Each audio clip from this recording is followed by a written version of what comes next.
Hey everyone, before we get started with today's video, if you forgot to use a referral code when you signed up for Uber to get your bonus or guarantee of up to $1,000, then here's how to apply my referral code so you can still get some extra money. Here's the steps. So 1, open the Uber app. Next, click your photo or the 3 lines at the top corner. Click earnings. Click help or question mark. Click account and payment. Then referrals. And this step is really important. Click invited driver, report my missing or incorrect driver referral. And then click send a message. And for the invite code, use G4QA5UE. Friend's name, yours truly, Gregory Wave. GREGORYWAVE, like wave. The phone number is 815-847-0184. And the email is gregwave@yahoo.com. And for the details, you can just say something like, my good friend Gregory referred me to drive for Uber. What's up, everybody, and welcome to another episode of the Rideshare Hub. If you haven't seen my other newer videos yet, I am going to preface, yes, I'm in a red Kia Soul. Yes, there are car seats. No, I don't have children. Yes, I am borrowing this car. That is a long story as to why I'm borrowing this car. I do have a video coming out on it, so stay tuned for that. It's just going to explain why I currently don't have a car. I don't want to go into too much depth on it because you can watch the detailed version on this video. So you'll see it, don't worry, it'll be up there. But so what do we got going on today? Well, doing 10 of the most updated mistakes that Uber drivers make. I see these videos and articles all over the internet. I've done them as well. These are the most current ones as well as the biggest ones I've seen that people really screw up. And a lot of times these affect if people even continue driving or not. So I think it is an important topic, and it's good to just always know a lot of, what should I say, like potholes in the road that you can get stuck in. That's a terrible analogy, but hey, at least it was a driving one. So the first one, and because it's this time of year, not doing your taxes, not filing is the stupidest thing you can do in this job. Because for one, you usually won't have to pay if you write everything down the right way. But for two, then if you don't file the right way, you're going to end up paying even more money out of what you made. So having a good tax buddy app is very, very important. I believe Lyft and Uber both offer TurboTax. I've never used it. Or just simply, if you're the type of person, you save all your receipts, you write down your miles, just go to H&R Block, pay them a little bit of money, and they'll do it. I mean, that's probably the easiest way. But you want to do it. And like even beyond, like, reality is Uber drivers, none of us probably make enough for the IRS to come knocking at the door, but still, don't put yourself in that position where they would come one day and be wondering where the money's at. Do your freaking taxes. This is like just going to be one of those things where it could put you in such a bad bind that you don't ever recover from. All right. This one, year after year, this is timeless. Surge chasing. I would say 1 out of 10 times pays off. So I do have some general rules of thumb on surge chasing that I'll run through real quick. My rule is, and this usually doesn't fail me, if I can put it in the GPS and it's under 8 minutes away and it's over a $5 surge. So obviously Lyft, this doesn't apply at all. But on Uber, if it's over a $5 surge and it's under 8 minutes away, I will go over it. Did I say that vice versa? Over 5, under 8. Okay. That's like my general principle, and that rarely hurts me. But the problem is that these surges are so unpredictable. Some of them get predictable, like at 2 a.m. you're going to get a big rush, but even that I feel like lately has been changing. I don't know if you guys have seen that, but like the 2 a.m. thing isn't as predictable, I feel like, as it used to be. And so I haven't been able to stick with that as frequently. And that's why I tell people, like, don't get married to the surge times. Don't get married to, like, every time you see a surge, you got to go after that, because 9 times out of 10, it's gone in under 10 minutes. So if you're not getting there within 10 minutes, and I honestly think 8, honestly probably 6 is like the really safe bet, you're gonna lose it. You might get a 1 or 2, but like whatever at that point. You would have gotten tipped that more than likely, and instead you spent gas going after it, or you shut your app off. You know, it's just stupid. The other reason is surges are very fleeting, but I don't know if you guys know this, they vary driver to driver, and I've verified this with my own eyes. I've had a roommate that he used to drive all the time. We would have our cars parked right next to each other in a busy bar area, and he would be getting surges in spots that I wouldn't. Or he would have a higher surge here, like he would have a really good surge in the downtown area, but I had a massive surge in the boonies.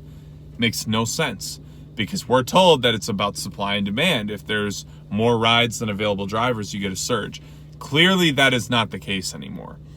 And I've talked to a lot of people that have verified this same thing for me, that it's like almost like they're doing these really relative surges. They feel a little bit customized. So I don't know what's going on over there at Uber, but there's some funky stuff happening.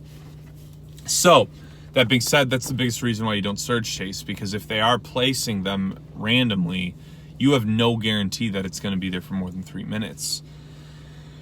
All right. Did not sleep while I say.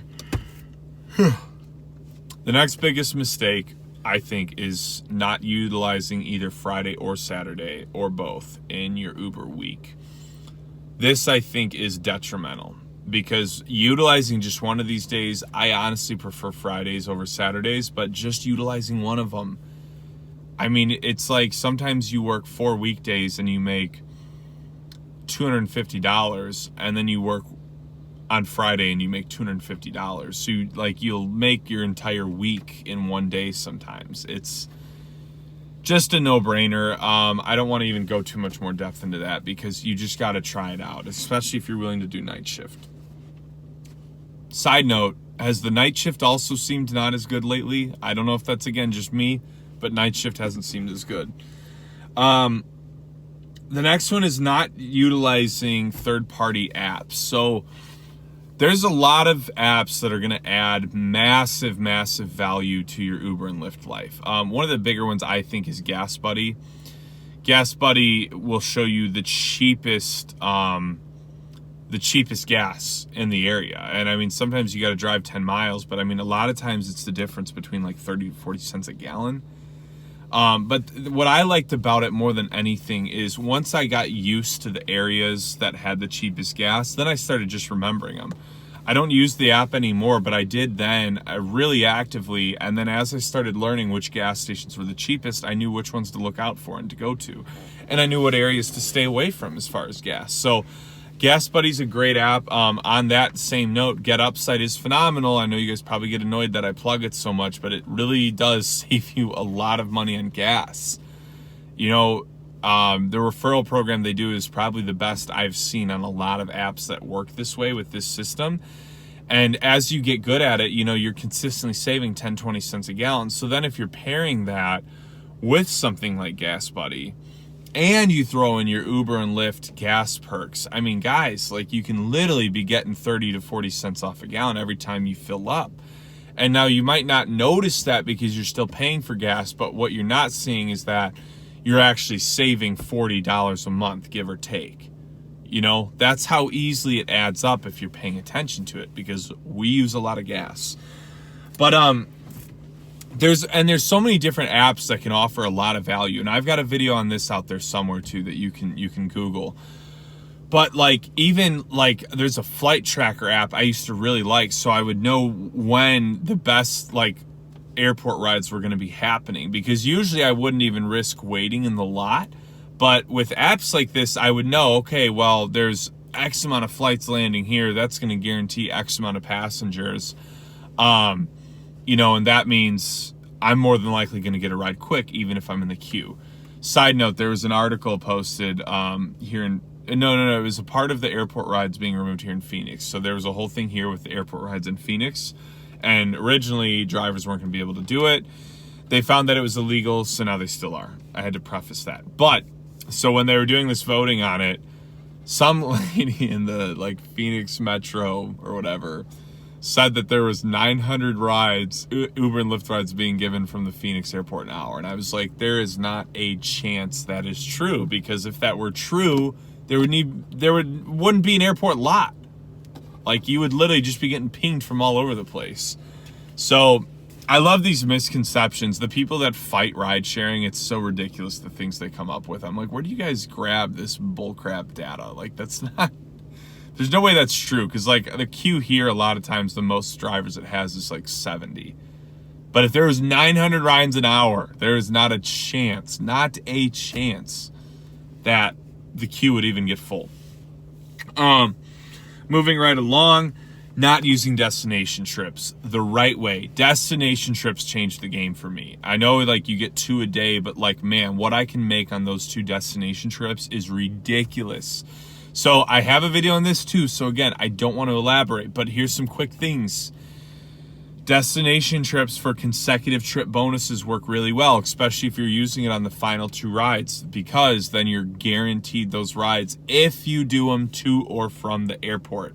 So if you give 1 consecutive trip ride, set a destination for the airport, you get that 2nd ride going to the airport. Your 3rd ride is then guaranteed if you are an Uber Gold driver or better, which you should be. It's not that hard to hit. I can be inactive for months and I'll still at least be gold, you know? So you really want to use those destination trips the right way. For surging at the end of the night, they can be super powerful. Use your destination trips. You should use them every day you drive. Every day. Let's see, kind of along the notes of surge chasing, but the aimless driving looking for rides, that is just a waste of gas. I'm telling you, no matter where you're at, if you just park your car and wait, you're gonna get a ride. It does not take that long. We just get ADD and we want constant rides, constant stimulation to our mind, you know? So just wait unless you're really in like a boonies area where you're like, I'm not going to get a ride out here. But if you're in any type of city area, just wait. I am telling you. All right. The next thing I think is just buying essential items to ease your life. One of the biggest things for me was always a seat cushion. I really liked using a little seat thing. It just, you know, my butt didn't get as sore throughout the day. Some other things that helped me along the lines, compression socks really helped my knees, because you're sitting at like your knees are at a 90-degree angle all day. You really think that's good for you? It's not. So compression socks are a great thing. Some other things like an LED flashlight is great for looking for places at night. I did that for a long time. The dual amp that has both the Uber and Lyft light on it. Really big charging blocks where you can get 4 cables in at once. That's a great thing. That's just a few things. There's so many more items. So look into some things that can ease your life, because if you do, it makes this job a lot more tolerable. All right. Final few things. Fast food is a no-go. I've been over that 100 times. You need to pack your lunches. You'll save money. You'll feel better. I promise you won't get fatigued as quickly. That's the biggest thing for me, at least.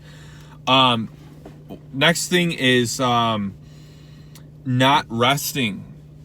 And hear me out when I'm saying this. I feel like a lot of people put this on their articles and crap, and they mean it was like, well, yeah, of course I need to get 4 hours of good sleep at night. Of course I can break to nap. I don't really mean that. I mean, like, in the middle of your shift, you need to be pulling over and getting out and like doing some jumping jacks or something. And again, you can't be sitting in here stiff all day. I get out of the car every chance I get. That's the main reason I load people's baggage for them. I'm really not that nice. I'm just selfish. No, I'm kidding. I do that also because it means a lot to people. But it also, God, it's so nice to just get out and stretch my legs. Any chance I get, if I'm at the airport and I'm already there and my passenger's running out of the terminal, I'm going to be standing outside doing some calf raises, anything just to get my blood moving in my legs. It helps, I'm telling you. And lastly, don't drive a damn pickup truck. A dang. I gotta stop cussing, y'all. Don't drive a danged pickup truck. No, but seriously, like, I see Uber and Lyft stickers on pickup trucks all the time, and I just don't understand it. You don't get XL. You just waste a bunch of gas. Like, why? Why do that? All right, so that is it. I'm gonna let you guys know on that. Let you guys go on that. Be sure to like and subscribe, and I will talk to you guys soon.